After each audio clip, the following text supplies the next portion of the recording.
Yes class 4 मैंने कल आपको असेसमेंट 5 भेजा था बेटा। तो उसमें मैंने आपको मल्टीप्लिकेशन के लैटिस मेथड क्वेश्चन दिया था और फिर वेरीफाई भी करना था आपको अपना आंसर जनरल मेथड से। सबसे पहले तो आपको पता है लैटिस मेथड के लिए हम इस तरह से बॉक्स बनाते हैं और इसको इस तरह से डिवाइड कर देते हैं, हर स्क्वायर बनाते हैं और इसको हाफ पार्ट्स में ट्रायंगल्स में डिवाइड कर देते हैं इस तरह से। अच्छा, अब हमें क्या करना है, जैसे मैं दिया है 562 तो मैंने 562 डिजिट लिखा और ये 26 को यहाँ लिख दिया 2 और 6। ठीक है, अब आप क्या करेंगे, इस 2 को इस 2 से मल्टीप्लाई करेंगे तो 2 2 ज़ा कितना होता है 4। तो यहाँ तो आएगा वंस और यहाँ आएगा टेंस डिजिट, यानी इस बॉक्स में जो मैंने इसको डिवाइड किया है हाफ में, तो यहाँ टेंस और यहाँ वंस का डिजिट आएगा। तो 2 2 ज़ा 4, तो 4 आ गया। टेंस में कोई डिजिट नहीं था इसलिए मैंने 0 लगा दिया। ऐसे ही नेक्स्ट 2 6 सा कितना होता है 12, तो 1 एंड 2 इधर, क्योंकि टेंस का डिजिट इधर वंस का इधर। ऐसे ही अब इस 2 को 5 से किया तो कितना होता है 2 5 ज़ा 10, मैंने 1 0 10। ये तो मेरा हो गया फर्स्ट रो, कंप्लीट हो गई फर्स्ट लाइन। यहाँ पे सेकंड मेरे पास यहाँ डिजिट है 6, तो आप 6 को फिर इधर 2 से मल्टीप्लाई करेंगे तो 6 2 ज़ा कितना होता है 12। तो नीचे वाले बॉक्स में मैंने यहाँ 1 और ये 2 यानी टेंस और वंस डिजिट दोनों लिख लिए सेपरेट करके। अब 6 का आपका नेक्स्ट डिजिट है 6, तो 6 6 ज़ा 36, तो नीचे क्या किया 3 इधर 6 इधर, इसको भी मैंने इस तरह से डिवाइड किया हुआ था, तो ये हो गया 36। अब 6 को फिर से 5 से करेंगे तो 6 5 ज़ा कितना होता है 30, तो 3 इधर 0 इधर, यानी अब मेरे पास मल्टीप्लिकेशन का प्रोसेस ख़त्म हो गया। तब आप क्या करेंगे, जो ये स्लैंटिंग लाइन आ रही है इससे जस्ट ऊपर यहाँ से 1 डिजिट है अंदर, यहाँ लिखा 1, तो 1 किसी से प्लस नहीं होता, ये 1 आ गया। नेक्स्ट क्या है 1 0 3, तो इनको आपस में प्लस करेंगे आप, इस स्लैंटिंग लाइन और इसके बीच में जो ये नंबर से अंदर, तो 3 + 0 + 1 कितना आया 4। ऐसे ही फिर मैंने देखा, अब इन दोनों स्लैंटिंग लाइन के बीच में जो नंबर है 0 3 2 0, मैंने इनको जब प्लस किया तो कितना आया 5। नेक्स्ट इन दोनों स्लैंटिंग लाइन के बीच में 6 1 और 4, और इनको प्लस करने के बाद में 6 + 1 + 4 कितना आता है 11। नीचे बचा 2, सो 2 = 2। अब बेटा आपने क्या किया, इन सबको इस तरह से अलग अलग नोट कर लिया। जब इधर आपके पास 2 था तो नीचे 2 लिख दिया। अब यहाँ 11 है तो वंस डिजिट तो नीचे उतारा, और जो टेंस डिजिट है वो नेक्स्ट 1 के पास जाके प्लस हो जाएगा। तो यहाँ 1 था, ये नेक्स्ट के पास जाके प्लस हुआ, तो 5 + 1 कितना हो गया 6। अब यहाँ पे 4 था, 4 आ गया, 1 आया तो 1 आ गया। अगर आपका इस तरीके से डिजिट यहाँ टेंस होता तो वो नेक्स्ट में जाता, तो बेटा आपका ये डिजिट कहाँ जाता, नेक्स्ट 1 में जाता। ठीक है, तो 5 + 1 कितना हुआ 6, यह आ गया 4 का 4 और इधर 1, तो 14,612 आंसर है। अब इसे जनरल मेथड से मैं चेक कर लेती हूँ। जनरल मेथड जो हम नॉर्मल मल्टीप्लिकेशन करते हैं, तो 6 2 ज़ा 12, 1 कैरी, 6 6 ज़ा 36 + 1 37, 7 3 कैरी, 6 5 ज़ा 30 + 3 33, 2 2 ज़ा 4, 2 6 ज़ा 12, 2 इधर 1 कैरी, 2 5 ज़ा 10 + 1 11, और फिर जब इनको प्लस किया तो आ गया 14,612, यानी इन दोनों का आंसर सेम है। इस तरीके से आपने वेरीफाई कर लिया। अच्छा बेटा, अब आज का जो हमारा वर्क है इंटरनल असेसमेंट पार्ट 6, इसमें क्या है, find the question and reminder. यहाँ पे हम डिवाइड अपनी एक्सरसाइज स्टार्ट करते हैं बेटा।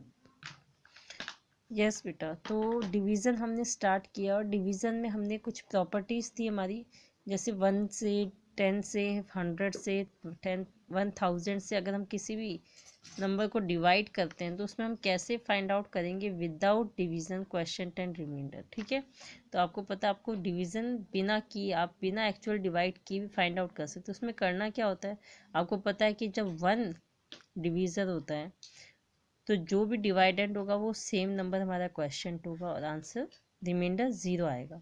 लेकिन जब हम 10 100 या 1000 को जब भी किसी नंबर से डिवाइड करते हैं तो आपको पता है कि जैसे इसमें जितने ज़ीरो होते हैं उतने डिजिट हमारे राइट हैंड साइड से क्या बन जाते हैं रिमाइंडर, और रेस्ट ऑफ द डिजिट बन जाते हैं क्वेश्चन। जैसे यहाँ 10 है तो आपको पता है यहाँ पे 10 में कितने ज़ीरो है 1 0, यानी इधर से राइट हैंड साइड से एक डिजिट आपका क्या बन जाएगा, रिमाइंडर यानी 9, और पीछे क्या बच गया आपके पास, 9 को छोड़ने के बाद 458, ये आपका बन जाएगा क्वेश्चन। ऐसे ही जब 100 से डिवाइड करेंगे तो यहाँ पे 20 है, यानी यहाँ पे भी आपके टू जो है 36, ये आपके रिमाइंडर बनेगा, और 645 क्या बन जाएगा, क्वेश्चन। 1000 में 30 है, यानी 896 होगा रिमाइंडर, एंड 95 क्या होगा आपका क्वेश्चन। ठीक है, लेकिन ऐसा क्यों हुआ ये आपको पता है कि क्योंकि हम जब डिवाइड करेंगे तो 10 4 ज़ा 40, 5 नीचे आएगा, 58 को हम करेंगे तो 10 5 ज़ा 50, फिर 89 को करेंगे 10 8 ज़ा 80, यानी 9 पीछे रिमाइंडर बच गया। ऐसे ही हमने 100 से किया तो 600, फिर 400, फिर 500, उसके बाद में 36 नीचे आपका रिमाइंडर बचेगा। तो आप डिवाइड करके देखेंगे, इसीलिए ये हमारी प्रॉपर्टीज़ है जो हमें ये सिखाती है कि हम डायरेक्ट कैसे 10 100 या 1000 से कैसे डिवाइड करें, है ना बेटा। आपको ये रिवीजन चल रही है अपनी, क्योंकि आप ये एक्सरसाइज पहले कर चुके हैं। मैंने इनके बहुत सारे क्वेश्चंस आपको प्रैक्टिस पहले भी करवाए हुए हैं। जब भी हम 10 100 या 1000 किसी को भी डिवाइड करते हैं तो इसमें जितने ज़ीरो होते हैं वो आपके रिमाइंडर, उतने डिजिट राइट हैंड साइड से आपके रिमाइंडर बच जाते हैं, और जो रेस्ट ऑफ द डिजिट्स हैं वो क्या बन जाते हैं, क्वेश्चन। नेक्स्ट हमने जो हमारा क्वेश्चन है, divide and verify your answer, यानी आप डिवाइड करिए और उसके बाद अपने आंसर को वेरीफाई करिए बेटा। तो डिवाइड करने के लिए आपको पता है कि डिवाइडेंट है 18,735, और 31 क्या है आपका 31 है बेटा हमारा डिवीज़र।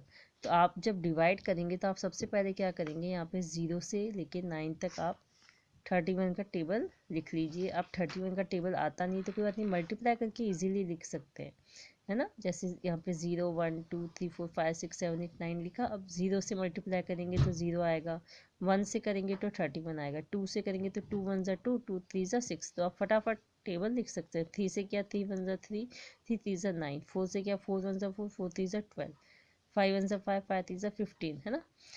तो इस तरीके से जब डिवाइड करते हैं तो आपके पास नंबर आएंगे, और आप चेक कर लेंगे कि जैसे 2 डिजिट में 18 स्मॉल था, इसलिए एक डिजिट और ले लिया मैंने, 187 लिया। अब इसमें मैं क्या लिखूँ, तो आपको पता है ये जो 3 है, 5 3 ज़ा 15 होता है, 6 3 ज़ा 18, यानी या तो 6 से होगा या फिर 5 से होगा।